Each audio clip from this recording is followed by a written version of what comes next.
Ayman Mukerji Househam, and I attend the graduate school for social work at NYU.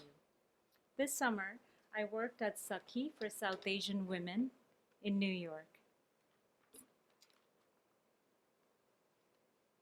In the US, 1 out of 3 women report that they have experienced some form of physical violence in their lifetimes. On an average day, domestic violence hotlines receive 20,000 calls. Now, this statistic gets even higher in my community, that of South Asians. A study in Boston conducted by Raj and Silverman in 2002 surveyed random local South Asian women. 160 of them responded, and 40.8% reported that they were currently in an abusive relationship, currently. And of those 40.8%, over 90% reported that they were physically assaulted over the course of last 12 months by their current partners. What's happening with my community? I had to do something about it. So this summer, I decided to join Sakhi for South Asian women. The name Sakhi in Sanskrit means female friend, and it truly is.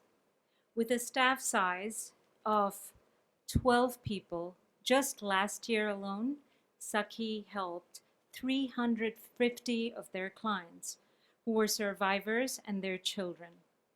And they're sitting, actually, Sakhi members are sitting right there. So thank you for coming.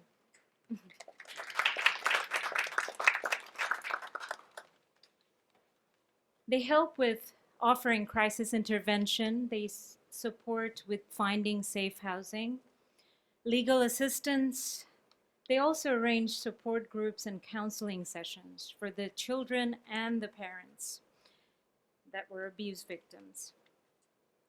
Now, my work at Sakhi was about identifying the government policies that affect Sakhi's clients negatively. I created inventories of what the problems were in the current public benefit systems: housing, law enforcement, immigration services, food stamps, you name it, all of it, and how to get past those. Now, why is this a human rights project, you might ask? Because these people are experiencing human rights barriers in their everyday lives. Their basic right to live is being challenged every day. After working at Sakhi, I also realized that back in the fall of 2000, I was actually one of the very few lucky South Asian women who was privileged enough to leave an abusive relationship. Why? Because I had a green card, because I had health insurance. I was financially independent. I didn't have children back then. But this is not the case for most women who are still struggling, literally dying to leave abuse. Take the example of Mrs. X, my client at Sakhi from Afghanistan. Mrs. X and her 3 teenage children arrived at JFK Airport 2 years ago, brimming with excitement. They're about to be reunited with their Afghan American father, living together in a tiny Harlem apartment. The children were thrilled, imagining all the soccer that they would play on Sundays with their dad, just like their friends did back home. Well, soon after, that delusion was to be shattered. After 6 months of silently watching their mother being repeatedly raped, after suffering severe injuries at the hands of their own father, Mr. X, the entire family was finally kicked out of the tiny Harlem apartment on a freezing night of Christmas Eve. by Mr. X, their father, her husband himself. A good Samaritan happened to find the homeless children and their pregnant mother and took them to a homeless shelter. Mrs. X is now learning English with the hope to find a job. She's also trying to file for a green card. Her youngest child, who has been diagnosed with autism, is getting treatment through Medicaid. Her family gets food stamps that keep the children somewhat fed on a steady diet of eggs. You see, when I met this family, I did not have the heart to tell them that things are about to change for them. Because some policies are being changed, some budget is being cut soon that would directly affect them. For example, most of Saki's clients, and including Mrs. X and her children, will become public charge. Public charge, the phrase actually means a burden to the US society, which immediately makes them eligible for being deported. Also, the current administration is budgeting huge cuts on food stamps, Medicaid in 2020, which means the children will starve and stay sick without any insurance. Let's go back in time a little bit. Public charge, the phrase, was coined for the first time in 1882 to slow down the immigration process in the US. It's basically a set of rules that define who of the immigrants is actually good enough to become citizens or green card holders. This is also the phrase that would come to haunt us today. To be honest, public charge has always been rather inhuman, but this year it has been taken to a whole new level. On August 14th, the Department of Homeland Security redefined public charge as a part of the Immigration Nationality Act to include the most vulnerable of immigrants, which means those who are too disabled, too sick to work, those who are too old or too young to work. And of course, let's not forget immigrants who are too poor and thus using public benefits such as food stamps, Medicaid.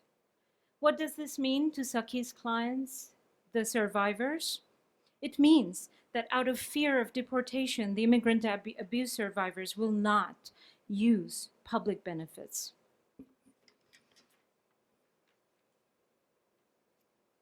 Which, of course, makes them deportation target. Let's not forget that, too. This year, there are proposed huge budget cuts.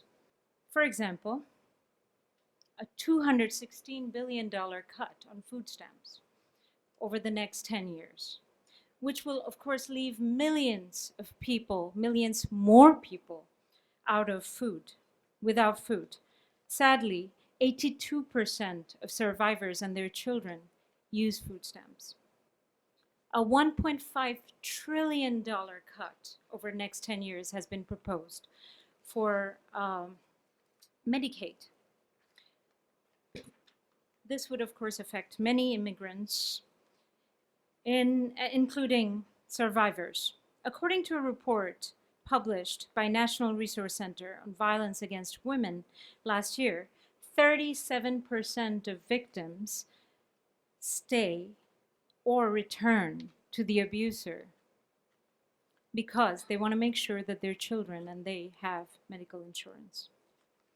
So just imagine what would happen if these budgets get approved. Now, what does all of this mean to domestic violence victims that are immigrants? Possible deportation after October 15, 5 days from now, due to public charge. Out of fear of deportation, immigrants, including domestic violence victims who are immigrants, opting out of food stamps or insurance. Actual loss of food stamps and insurance if the fiscal year 2020 budget gets approved. And of course, perhaps the easier solution would be to return to the abuser. Now, you see, we don't have to be completely hopeless. There are a few things you could do to help. Help organizations like Saki. You can talk to them after this. Donate to them, volunteer there. They're always in need for staff. Talk to family and friends, educate them, maybe rally up more support for this. 2020 elections are coming up, and we'll have a choice to make. At the end, it's good to remember that this is not America's first anti-immigrant movements. They have happened in the past, for example, the Chinese Exclusion Act in 1883. But the good news is that those policies were later reversed, and so will these. I believe that Mrs. X and her beautiful children won't have to suffer, because with more well-wishers like you, the current state of affairs will change for the better. Because after all, this is the land of free, land of hope. This is the land that once helped me to turn myself from an immigrant victim to a survivor. And together, we will stop these policies and turn many more victims to survivors. Thank you.